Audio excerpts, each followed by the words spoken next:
Some Gulf Coast residents ripped up soggy carpeting, cut out sheetrock from walls marked by the height floodwaters had reached and sorted through destroyed clothes and other belongings on Monday, 10 days after Harvey swept onto land and caused billions of dollars in damage. Houston's mayor insisted that America's fourth largest city is open for business, but with areas underwater, people not yet in their homes and city services not yet fully restored. The disasters created by Harvey are by no means resolved. Mayor Sylvester Turner said much of the city was hoping to get back on track after Labor Day, a traditional day to honor workers that took on new meaning in Texas, where people were cleaning out their former homes.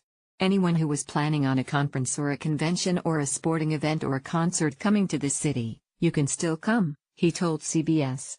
We can do multiple things at the same time.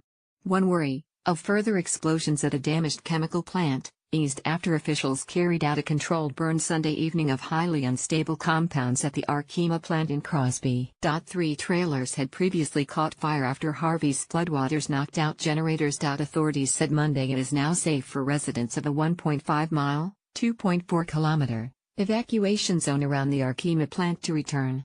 They were forced to leave Tuesday. Floodwaters also have inundated at least 5 toxic waste Superfund sites near Houston and some may be damaged, though Environmental Protection Agency officials have yet to assess the full extent of what occurred. Texas Governor Greg Abbott told CNN the EPA is working on some of them already, but they have restraints on their ability to check out some of them just simply because of the water. Turner said Houston's drinking water hadn't been affected by the storm, but told CBS, "We would hope that the EPA would be on the ground now to take a look at those Superfund sites, to make sure that contamination is contained and limited." Other issues across the region: too much water still in houses, but no water to drink. Utility crews went door to door Sunday shutting off power and warning those still in some waterlogged homes in western parts of the city that more flooding was possible, not from rain, but from releases of water from overtaxed reservoirs. Thousands of Houston dwellings were under mandatory evacuation orders, though about 300 people were thought to be refusing to leave. People briefly returned Sunday to some homes in the area, which included brick 2-story and ranch homes bordering Buffalo Bayou, to try to salvage valuables. More than a week since the storm hit, the 4 feet, 1.2 meters, of water in her parents' home had receded just a foot, 30 centimeters, said Karen Mace. She was trying to retrieve family photos from the 1-story ranch her parents built and have lived in for 56 years, which backs up to Buffalo Bayou. It came up fast.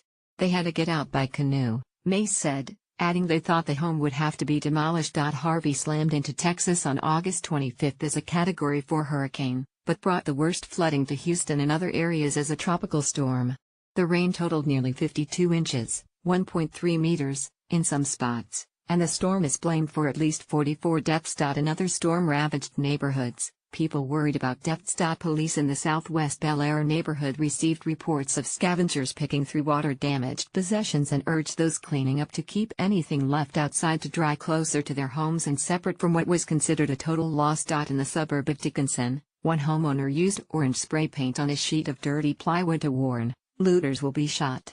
Meanwhile, repairs continued on the water treatment plant in Beaumont, about 85 miles, 140 kilometers, from Houston, which failed after the swollen Neches River inundated the main intake system and backup pumps halted. And outside the town of Liberty, about 45 miles, 70 kilometers, from Houston, dozens of people were still cut off by the swollen Trinity River. A Texas National Guard helicopter landed at the local fire department with pallets of drinking water. President Donald Trump has asked Congress for a $7.9 billion down payment toward Harvey relief and recovery efforts.